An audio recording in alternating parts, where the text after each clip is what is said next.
Vous informer reste notre priorité, mesdames, messieurs, il est l'heure de votre grand direct. La une de l'actualité au pays. Il y a la démission de Richard Muyej-Manguez-Mons de son poste de gouverneur du Lualaba ce mardi. Il dit ne pas vouloir être un obstacle de l'élan de développement de sa chère province qu'il dirige depuis 2015. Le bilan de sa gouvernance et des témoignages de sa population sont à suivre dans ce grand direct. À l'est du pays, présentation ce mardi au gouverneur militaire de l'Ituri de plus de 700 nouveaux militaires FARDC au centre de formation de Rwampara, à quelques kilomètres de Bunia. Cette nouvelle unité spéciale à la taille d'un bataillon est venue fraîchement de la formation au centre de Lukusa de la Chopo. Enfin, lancement au Kasaï central des travaux de lutte anti-érosive dans la commune rurale de Benaleka. C'est le gouverneur de province John Kebeya qui en a donné le go au cours d'une cérémonie solennelle dans le territoire de Ndemba en présence de plusieurs personnalités. C'est l'Office de voirie et drainage qui est le maître de cet ouvrage. Voilà tout pour les titres.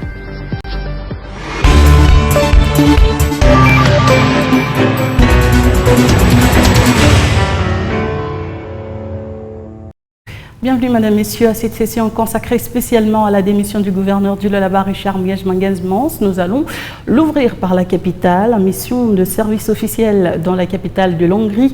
Le vice-premier ministre, ministre des Affaires étrangères, a échangé avec son homologue hongrois sur plusieurs questions d'intérêt commun entre Kinshasa et Budapest, dont le renforcement des liens de coopération et des relations diplomatiques dans plusieurs domaines.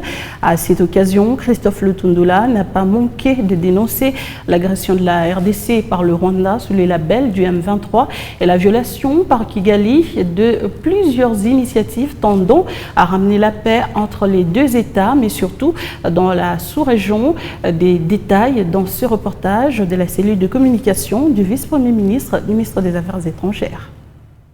En 50 ans de relations diplomatiques, c'est la première fois qu'un ministre des Affaires étrangères congolais foule le sol hongrois. Le vice-premier ministre, ministre des Affaires étrangères et de la coopération internationale, Christophe Lutundula Palapena-Pala, a été reçu par son homologue de la Hongrie, Peter Zizarto. Des échanges sur le renforcement de la coopération entre les deux pays amis, mais aussi et surtout la guerre en Ukraine qui menace la sécurité en Hongrie et l'agression dont la RDC est victime de la part du Rwanda ont été l'essentiel du menu. Sur ces questions, tous les efforts doivent être mis à contribution pour restaurer la paix dans l'Est de la République démocratique du Congo. L'intérêt économique s'est invité sur la table étant donné que la Hongrie est la troisième grande capacité de production de batteries électriques et la RDC, première réserve mondiale du cobalt, élément essentiel des batteries électriques. Filiale de la HBPC, l'hôtel de monnaie hongrois a une expérience à partager dans la production des imprimés de valeur tels que passeport, permis de conduire et carte d'identité. Le vice-premier ministre, ministre des Affaires étrangères, Christophe Lutundula Palapena-Pala, a saisi l'occasion pour exprimer le souhait de voir cette institution travailler avec la Banque centrale du Congo dans la même optique. Je l'ai dit dans le titre, le gouverneur de la province du Lualaba, Richard Muyej-Manguez-Mons, a déposé officiellement sa démission ce 10 janvier 2023 auprès du vice-premier ministre, ministre de l'Intérieur, Daniel Asselo, absent depuis 2 ans de sa province, empêché ainsi d'exercer ses fonctions. Il a estimé qu'il était temps de donner une chance à la gouvernance, de retrouver sa légitimité. Richard Muyej-Manguez-Mons a été joint par Radio Okapi. On peut l'écouter. Mardi 10 janvier, et pour ceux qui suivent de près mon dossier, ils se rappelleront qu'il y a 2 ans exactement, 10 janvier 2021, j'ai été évacué en Afrique du Sud pour raison de santé.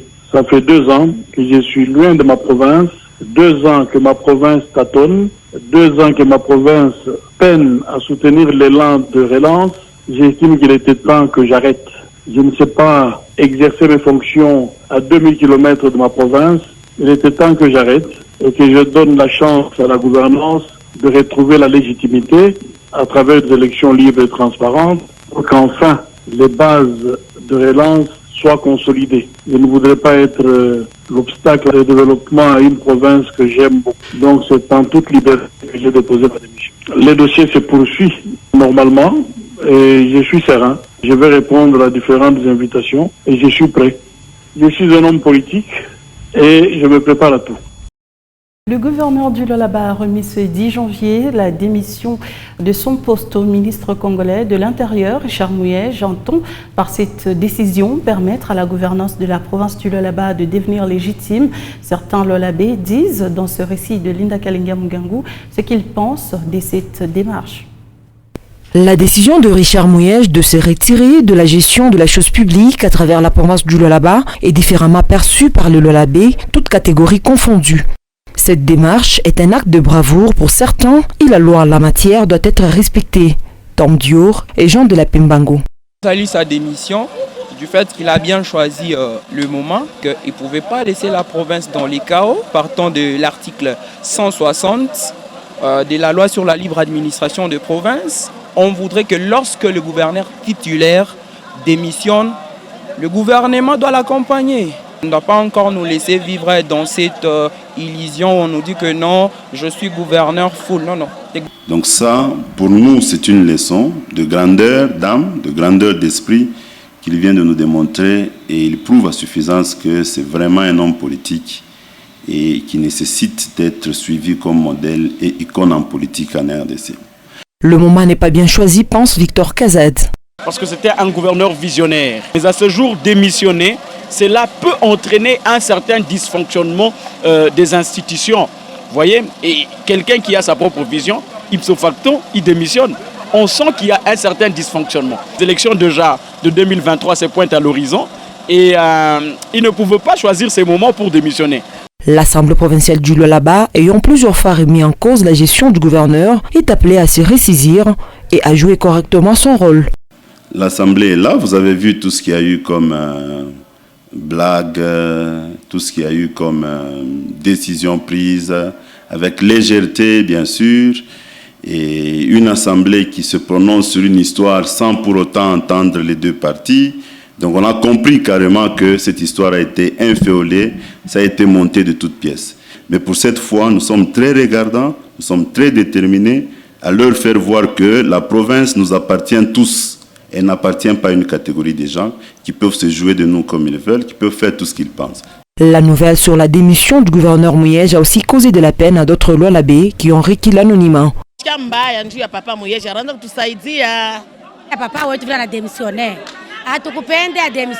Ça nous fait vraiment mal d'apprendre qu'il a démissionné. Il ne devrait pas. Il nous venait en aide à chaque fois que c'était nécessaire.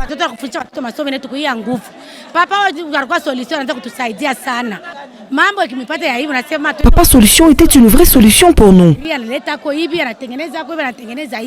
À l'issue de cette décision, des questions taraudent l'esprit de plus d'un Congolais en général et des Lualabais en particulier sur l'avenir de la province où, selon la loi, le vice-gouverneur et le gouvernement sont réputés démissionnaires.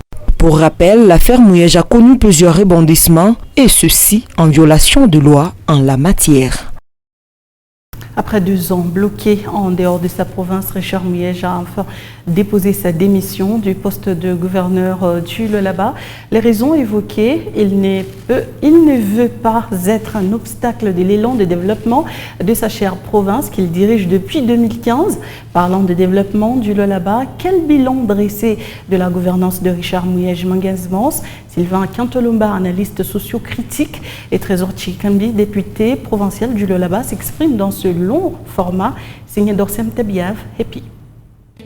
La décision prise par Richard Mouyej, celle de démissionner, est une expression de l'homme d'État qu'il est et du souci de voir sa chère province n'est pas restée au bas de l'échelle. Après, son élan de développement imprimé évoque Sylvain Kantolomba, analyste socio-critique, et Trésor Chikambi, député provincial du Lualaba. Pour moi, je tiens à saluer la démission du gouverneur Richard Mouyej Manguez-Mons parce que la démission, c'est une pratique réservée aux hommes d'État. Et pour cela, nous devons le saluer. Vous pouvez sentir tout de suite la volonté du gouverneur Mouyej de voir le Lualaba continuer l'élan de développement. Et donc, pour moi, c'est en fait une décision d'un grand leader, un grand visionnaire qui pense que après avoir mis le Lualaba sur l'orbite de développement, il est possible que d'autres après lui, dans la légalité, puissent continuer à promouvoir le développement de la province du Lualaba. Depuis 2015 que Richard Mouyej est à la tête du Lualaba, l'homme est venu avec une vision claire, celle de transformer la province riche en minerais. Son expertise a fait décoller le Lualaba. Que le gouverneur Mouyej restera pour toujours dans les esprits de Lualabé pour avoir fait ou pour avoir réalisé ce qui était la volonté de tout le Lualabé depuis le temps. Le Lualaba a été oublié. Le Lualaba a été totalement effacé sur la carte de la République par rapport au développement. Et quand il a pris le règne, nous tous nous l'avons vu arriver comme commissaire. Nous savons ce qu'était le Lualaba. Au premier gouvernement, il a fait ce qu'il a pu faire. Au deuxième, il a fait aussi ce qu'il a pu faire. Et aujourd'hui, si on parle du Lualaba comme province pilote dans tous les secteurs, personne ne peut nier que la volonté et l'action politique de son Excellence Richard Mouyej. Et je pense qu'il mérite beaucoup de respect, il mérite beaucoup de considération de génération en génération dans notre province. Sa gestion reste une gestion remarquable dans la mesure où il a imprimé une gouvernance qui a été approuvée comme un modèle. Voilà pourquoi la province du Lualaba a été prise comme province pilote, servant d'exemple à d'autres provinces. Et le modèle de gouvernance imprimé dans la province du Lualaba a su produire de fruits palpables. D'autant plus que cette province partait de zéro. Et donc Richard Mouyej se positionne comme le géniteur pratiquement de la province du Lualaba parce qu'il est parti d'un vide pour faire exister cette province. Et aujourd'hui, une province qui répond aux normes d'une province normale. Les jalons de développement ont été posés au Lualaba. Richard Mouyej demeure le bâtisseur et une école de gestion. Je suis agréablement surprise. Je pense que le gouverneur a mis la barre très haute. Et c'est ça qu'on veut. On veut un Congo qui soit meilleur, un Congo d'excellence. La vision du gouverneur est exactement à épouser la vision du chef de l'État. Richard Mouyej était focus sur le travail. Je vais dire à notre jeunesse que les mots d'ordre simple, pas de polémique, on se concentre sur le travail, on a un retard à rattraper. Il reste cet oiseau rare et pris des bonnes initiatives que la République doit protéger. Justement, la chance du Lualaba aujourd'hui, c'est qu'ils ont à la tête de la province un homme qui a ces deux qualités. C'est un homme compétent.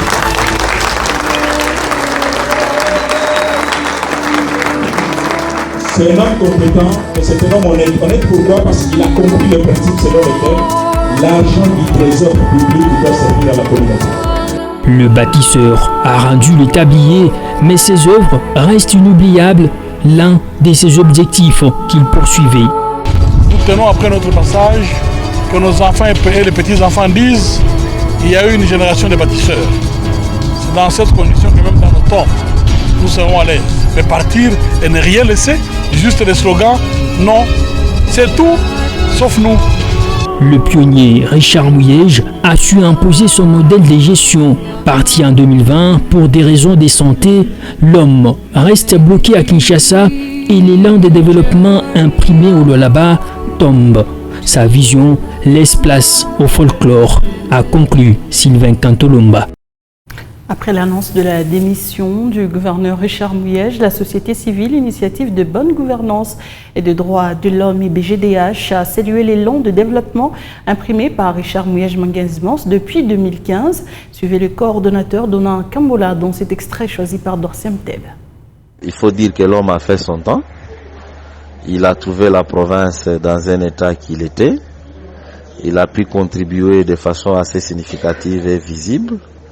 Vous rappellerez que l'homme avait un discours, l'homme avait une vision, l'homme avait un plan. Il était possible à son temps d'évaluer sur base des indicateurs objectifs, par exemple. On pouvait regarder, nous partons des points A vers tel point, en termes de développement c'était important. Il y avait un site qui fonctionnait et nous qui faisons le travail de la participation citoyenne, c'était facile d'accéder à l'information sans nécessairement aller toquer à la porte de tel ou tel. Il a été quand même rassembleur d'une manière ou d'une autre parce que autour de lui, beaucoup de Lolabé s'étaient quand même retrouvés. Il a initié des projets, je veux dire qu'il avait lancé quand même l'élan du développement de la province. C'est comme ça que j'ai fait allusion ici à la vie d'écologie. On a vu plusieurs chantiers tels que l'hôtel du gouvernement provincial, l'hémicycle de l'Assemblée provinciale, ainsi que tant d'autres projets. Sur le plan infrastructure, il y avait toute une planification. Nous savions qu'il y avait un programme d'achat d'ateliers. Nous savions qu'il y avait un programme d'exécution des travaux par-ci par-là. Et dans l'artisanat minier, l'homme avait parlé de la réforme et nous avions vu quand même quelques initiatives aller dans le sens de la réforme. Même si je ne suis pas naïf et je ne veux pas dire que tout était parfait et tout était excellent, néanmoins il faut reconnaître qu'il y avait quand même un travail, qu'il y avait une autorité qui pouvait tenir un discours. Et il aura le mérite d'avoir lancé l'élan du développement de la province. C'est par contre, si je dois comparer à la gouvernance il y a 2 ans, je crois que nous naviguons à vue. Le développement de la province, nous ne savons pas l'évaluer effectivement. Et malheureusement, il y a l'exaspération aussi du tribalisme, parce qu'il faut appartenir, si pas au camp politique de Madame le vice-gouverneur, mais il faut appartenir à sa famille tribale pour être considéré, avoir droit à la cité. Donc en termes de bilan, voilà les réalisations de l'homme. L'homme a fait son temps, l'homme a lancé l'élan. Maintenant, nous considérons que ceux qui vont le remplacer ont quand même des bases et nous espérons qu'ils vont améliorer, surtout sur le plan de la participation citoyenne. Parlant toujours de la démission du gouverneur Richard Mouyej, une question se pose sur les conséquences qui découleront de cette décision du gouverneur au regard de la loi. À ce sujet, Grace Kalong a joint par téléphone Maître Djerim Bayo et Maître Dona Kambola. Les 2 juristes reviennent sur les dispositions pratiques qui doivent suivre cette décision. Pour eux, le vice-gouverneur doit expédier les affaires courantes en attendant que le vice-premier ministre, ministre de l'Intérieur, saisisse la CENI pour l'organisation des élections au niveau de la province. Je pense que c'est un exercice démocratique. Il a usé de son droit à pouvoir mettre fin à son mandat par voie de démission. Mais cela aura aussi des conséquences sur notamment le gouvernement. Comme le dit l'article 160 de la loi électorale, elle dégage spécialement que en cas de décès, de démission, d'empêchement définitif, de mise en accusation ou de révocation du gouverneur de province, le gouvernement provincial est réputé démissionnaire. Donc ça signifie en d'autres termes que Madame la vice-gouverneure, qui est aussi gouverneur AI, cette fois ne pourra plus exercer pendant un délai de 30 jours en tant que gouverneur AI, ayant les différentes prérogatives dévolues au gouverneur. Mais là, elle sera obligée d'expédier uniquement les affaires courantes jusqu'à ce qu'interviennent les élections qui seront organisées par la CENI dans le délai auquel j'ai fait allusion. Il s'agira maintenant pour la province de recevoir des candidatures. N'empêche que Madame la vice-gouverneure puisse se présenter à nouveau pour briguer cette fois-là le poste de gouverneur. J'aurais voulu que le gouverneur prenne ses décisions il y a longtemps, mieux vaut tard que jamais. Et à partir d'hier, nous comptons 30 jours. C'est le délai qui est imparti à la CENI, après notification du vice-premier ministre ayant les affaires intérieures en charge, d'organiser les élections. Donc nous qui nous battons pour le retour à l'ordre constitutionnel, nous avons là un argument de plus qui vient clarifier les statuts du gouvernement provincial du Lualaba, surtout qui vient mettre fin à la longue gestion provisoire de la province du Lualaba par Madame le vice-gouverneur, et qui met aussi fin à tout débat sur le gouverneur full ou pas, étant donné que l'unique conséquence de la démission du gouverneur, selon la loi, c'est l'organisation des élections pour son remplacement. Nous attendons donc dans un délai de 30 jours que la CENI nous organise des élections en remplacement du gouverneur Mouyej, peu importe la personne qui se présentera candidat et que l'Assemblée provinciale nous donnera comme gouverneur. On va à présent quitter cette page de la démission du gouverneur Richard Mouyej Mangasmans pour parler d'autres actualités en province. Il y a le ministre provincial des Mines, Jacques Kaumba, qui a effectué ce mercredi 11 janvier 2023 une descente à la cité Gécamine, UCK, pour une inspection de travail, ensemble avec le ministre des Transports, Pichou Ndaï, le directeur provincial de la Société nationale de chemin de fer du Congo, SNCC, et le conseiller du ministre provincial des Infrastructures. Cette grande délégation est allée constater le danger que présente l'exploitation des artisanaux miniers sur le rail au niveau de Kinanga et les fissures du sol qui menacent la voie ferrée à la cité UCK. Les détails avec John Daïlemanda. Jacques Kaumba, ministre provincial des Mines, Pichundaï, de Transport et Voies de Communication, le directeur provincial de la Société nationale des chemins de fer du Congo SNCC et les conseils du ministre provincial des Infrastructures ont constitué une forte délégation pour effectuer une descente à la cité UCK afin de vérifier les risques que présente l'exploitation minière artisanale sur la voie ferrée au niveau de Kinanga. Arrivé sur place, le danger est permanent. Jacques Kaumba donne le mot d'ordre pour sécuriser le rail. Je ne suis pas venu arrêter quelqu'un ici, seulement faire le constat. J'ai vu, vraiment vous m'avez déçu. Arrêtez votre exploitation artisanale, sinon vous allez détruire le rail.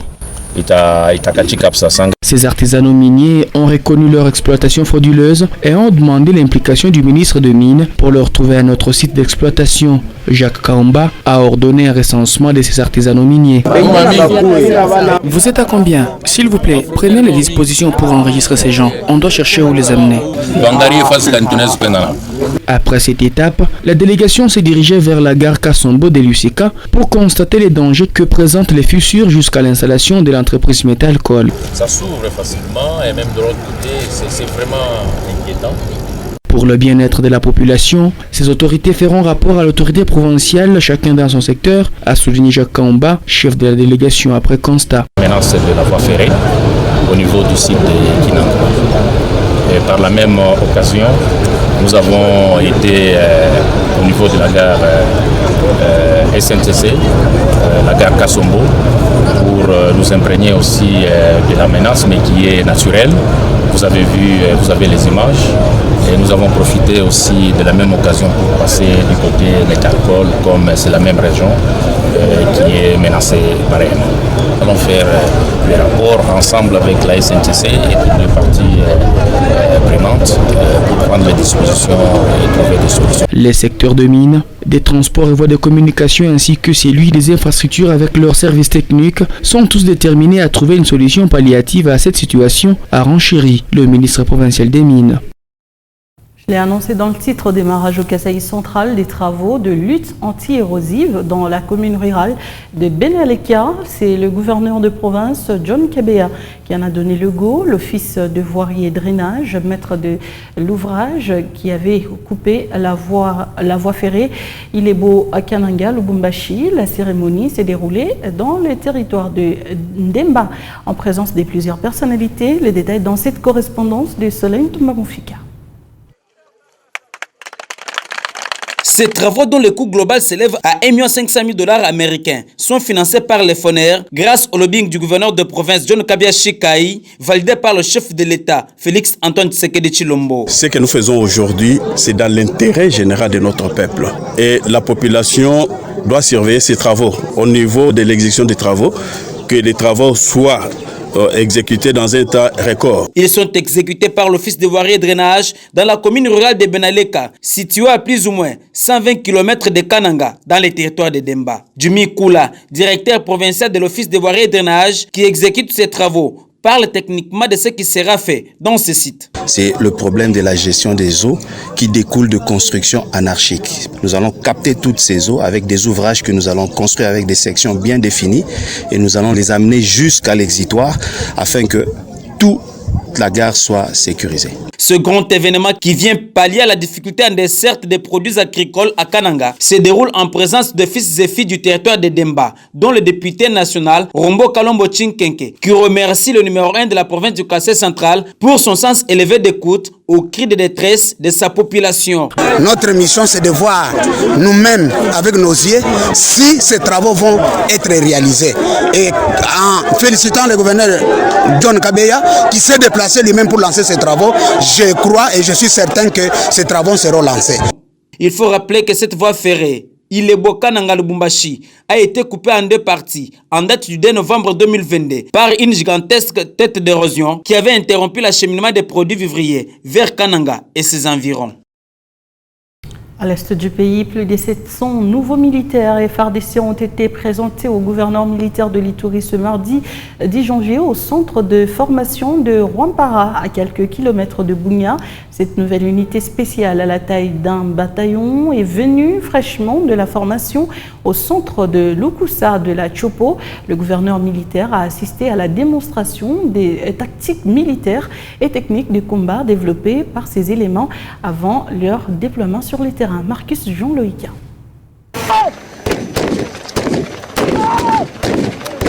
Bataillon Tigre, c'est le nom de la nouvelle unité militaire qui vient de clôturer leur formation au centre de Lukusa de la Chopo.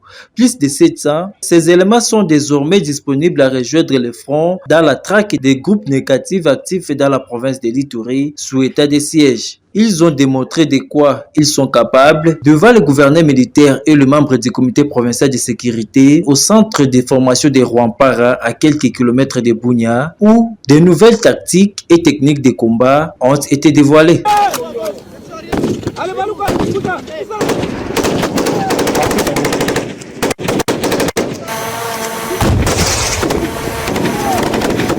De quoi réjouir le gouverneur militaire de l'Ituri qui voit son effectif en nombre augmenter avec de nouvelles expériences. Le lieutenant général Oboya Kancha Madjoni a profité de l'occasion pour interpeller les groupes armés réfractaires au processus de la paix à revenir à la raison. Que ce soit les groupes armés locaux ou étrangers, les gens ont signé des actes d'engagement. Et donc, ils doivent respecter ces actes d'engagement-là. Si vous ne respectez pas les actes d'engagement, bon, on va vous engager, nous allons vous neutraliser. Hier à Drodro ou avant-hier à Drodro, vous avez vu que ceux-là qui sont venus, qui n'ont pas respecté les actes d'engagement, mais on les a traités comme tels. Et nous avons perdu des civils pour rien parce que les gens veulent jouer à la provocation. Tantôt c'est elle qui provoque ici, tantôt c'est l'autre qui provoque là-bas. Mais à quoi ça sert ce jeu-là? Non, abstenons-nous. Il faut avoir l'amour pour notre province. Je le répète encore, il faut avoir l'amour pour notre province et l'amour pour la population. Ça ne sert à rien de jouer au Rambo ici, parce qu'à la fin, ce sont les civils qui tombent sur le champ. Parce que les militaires, vous le savez bien, ils savent comment se protéger. La paix et la sécurité de la population sont les devoirs sacrés des éléments des forces de l'ordre et de sécurité. Début ce 25 janvier 2023 de l'opération d'identification et d'enrôlement des électeurs dans la deuxième ère opérationnelle. À quelques jours de ces activités, notre rédaction a rencontré le secrétaire exécutif de la CENI Lualaba, Jean-Paul Tchikind, a fixé l'opinion sur les différents centres d'inscription. Pour lui, les centres restent les mêmes que celles de 2016 et 2017, à part la ville de Kolwezi qui va connaître quelques réaménagements. Et c'est par là que s'achève ce grand direct spécial d'aujourd'hui. Merci à vous tous, mesdames, messieurs, de